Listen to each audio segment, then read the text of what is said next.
Like what we do? Consider supporting the channel by becoming a Patreon member. The link is in the description below. And as always, please enjoy the story. Carrie steps back from Lars and she looks frightened. "Why aren't you guys freaking out?" she shrieks, looking at me and Mom in disbelief. "I'm not crazy. That cat just spoke." "Lars," I grumble, telling him off with a nudge of my foot. "We don't have time for games," Lars replies, reacting to me. "Carrie, Liam," Mom scolds, gathering Carrie by her collar. "Please, keep it down. We don't know who's listening, and frankly, I don't want your father to see." Am I dreaming or something?" Carrie shrieks. "First, a cat turns my brother into a girl, and now this one is talking." "Carrie," Mom says, putting a finger to her lips. "Please, keep it down." Fearful, Carrie just nods at Mom's imperious presence. "Listen," Mom says down at Carrie with a smile. "I really need to talk to Liam and his new friend here in private." Carrie bites down on her lower lip as she listens. She clearly just wants to run away. "Do you think you can do me a favor?" Mom asks politely. Carrie nods once more as her eyes dart nervously between Mom and Lars. "Look, I'm going to sit in the car with Liam and Lars," Mom explains, looking around to make sure no one is listening. "Whilst we are doing that, we need you to act normal and at least try and chat with some of the girls Dad introduces you to. Can you do that for me?" Carrie looks up and I see fear in her eyes. I wasn't expecting her to be so afraid of Lars, especially since she wasn't particularly concerned when I transformed into a girl earlier today. "Is it all real then?" Carrie asks, looking absolutely terrified. "Yes, honey," Mom replies, pointing toward the crowd inside the main hall. "I trust you understand why it's so important I speak with them." Carrie throws me a glance before looking back at Mom in fear. "We aren't in danger, are we?" she asks. "I won't let anything happen," Mom reassures her, gently placing a hand on her soft face. "Just go do as I ask. Okay, honey?" Carrie looks at me again, and her expression makes me shiver. Does she know something I don't? As Carrie ambles off toward the crowd in a daydream, Mom starts ushering us to our car in the parking lot. Mom beeps the car open, and she gets into the driver's side. I scurry around as my heels clack wildly on the concrete, and I get into the passenger side. Lars jumps in, just as I go to close the door, and makes himself comfortable on my lap. "Comfy?" I ask sarcastically as I shut the car door. "Very." Lars purrs with a wide grin. As I fidget with his weight on my legs, I brush the hair from my face and look over at Mom. My skin goes all goose-pimply as I look at the worry written across her face. "Mom?"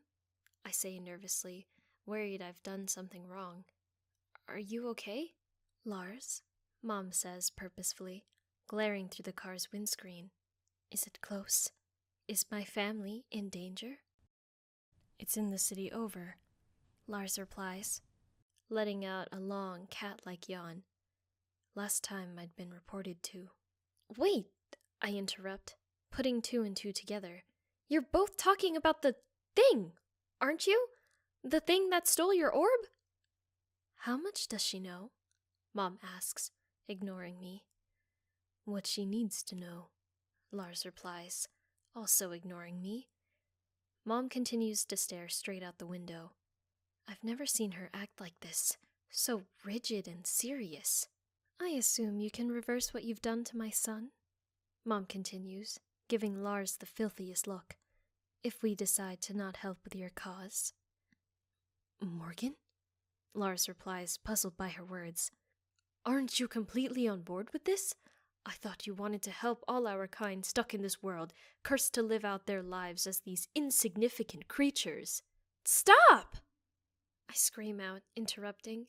"Can someone explain to me what you're both talking about?" I gawk at Mom, and she's got a face of concern. "You know about this?" I ask, getting quite upset. "Why am I always the last to know?" I turn to Lars and give him a filthy look. Do you have a way of changing me back? I'd very much like to be a boy again. These cat ears are always itchy. I hate it. Don't even get me started on being a girl either. Being pretty is just not my thing. Interesting. Seems she doesn't know much, Mom replies in reaction to my outburst. She? I screech, now getting very upset they keep talking around me. I'm a boy, not this pretty little girl. Mitzi! Mom scolds, raising her voice. Just calm down, will you? Let me talk to Lars already. If I didn't want you to hear any of this, I certainly wouldn't have you here right now. Huffing like a typical teenage girl, I sink dejected into my car seat. Answer her questions, Lars, Mom then commands, staring down at Lars with daggers in her eyes. Do you have a way of changing her back to normal? Normal? Lars scoffs, staring Mom down with confidence. You should be thrilled I've allowed your son to take her rightful place as Princess Royal. Not many Formidors left, you know. So you should be thanking me, Queen Royal of Green Clouder. Queen? I question, stunned that my mother is apparent royalty. Mom rolls her eyes and lets out a long sigh. Don't call me that. Mom? I say softly, trying to work it out in my brain. You are the Queen of Ubixis? Was. Mom quickly corrects. Not anymore. Bringing my hands to my face, I shake my head. I scream into my hands as my hair covers my face. So, the answer to my question is no, Mom says, ignoring my scream. Lars, how do you expect me to explain my son transforming into a girl out of the blue? We've made a happy life for ourselves here. This is only going to draw attention and possibly our demise. You've got a happy life, Lars remarks sarcastically, clearly unhappy with that response. And what about the rest of your people, Your Highness? Those not important enough or rich enough to have access to a Formidor are cursed to be helpless little cats. I ask you, how is that fair? Mom's face goes bright red as she looks away in frustration. Clearly, Lars has hit a raw nerve. You know we tried, Lars. Mom replies, her words fierce and to the point. Your father devoted himself to using what we salvaged from the orb to help the rest of our people. It's not my fault we ran out of time. My father. Lars looks away in pain. He was never interested in helping any of us. He wanted the power for himself, and look where that's got us. Sitting in complete silence, as the cat in my lap argues with my mom. I wonder if I've gone crazy, and if this is all just some lucid dream. So, what's the plan then, Lars? Mom says sarcastically, waving her hand dismissively in his direction. You coerce my kid into helping you. Then you somehow find the orb and magically save Ubixis and all our kind? Am I about right? It's her rightful place, Lars retorts, anger tainting his voice as he accidentally lets out a cat-like hiss. You two! I scream out, trying my best to tell them both off. Mom and Lars look away from each other. I take a few deep breaths and try to calm down. Mom, I say politely, gaining her attention. So, you are a Grimalkin? Yes, honey, Mom reluctantly replies. I was indeed a Grimalkin. I look down at Lars, and his issues become obvious to me. So, if I understand this correctly, a lot of Grimalkins are refugees on Earth. I'm assuming that only the rich and powerful were able to transform into humans to resettle here? I'm also assuming, like Lars here, those who couldn't, they've been left to live out the rest of their days as cats? Nail on the head, princess, Lars cheerfully remarks. We have to do something. Leaving Green time to roam around freely is extremely irresponsible. Pulling a puzzled face, I turn back to Mom and she quickly looks away.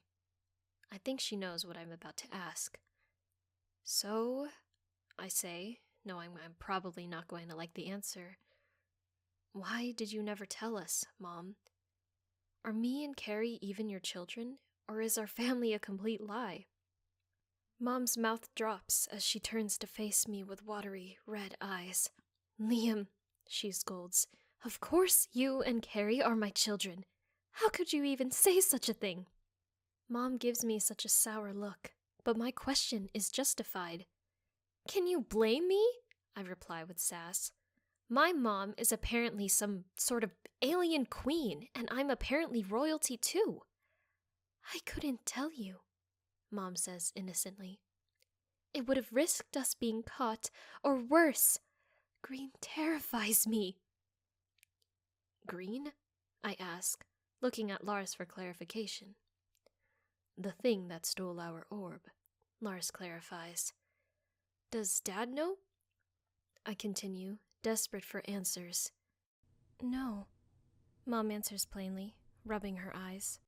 Please, don't tell him either. You may think I'm many things right now, but what I am for sure is devoted to my husband and kids. You are the life I choose. Selfish, Lars mutters under his purring. As the tension in the car between them becomes thick like syrup, a loud noise on the hood of the car causes us to all freak out and jump with fear. Holy! Mom gasps. It's another cat! I laugh anxiously. Lars's ears perk up and he stands on my lap. Standing on his hind legs, he leans against the dashboard to see out the window.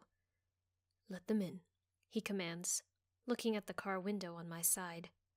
Shaking a little, I slowly reach over to the switch and lower the window. The cat, who just scared us all to death with its sudden appearance, jumps onto the edge of the open car door window. Sir, the cat says without hesitation, I have news to report. Lars sits again on my lap and looks up at the jet-black cat, sitting on the window. Report away, Lars replies. We've reports that it has begun to act erratically, the cat says, licking at a paw as it balances. We were on its trail, but we've unfortunately lost visual. Another shapeshift? Lars asks, rubbing his whisker with one paw. Yes, the black cat answers. I've also got reports of several new developments since you've been recruiting the princess. Recruiting? I grumble quietly under my breath. The commander has been using her shard, the cat reports. We aren't sure why as of yet, but its strange behavior would suggest that it knows about the shard's use. The black cat pauses and focuses. Lars, he says, making sure he's listening. The prince has emerged from hiding. The transformation has now finally taken place. Lars nods, then looks up at me with a big, beaming smile. This is good news indeed, he replies, not taking his eyes off me. Where is the prince now? At the factory, sir, the black cat replies.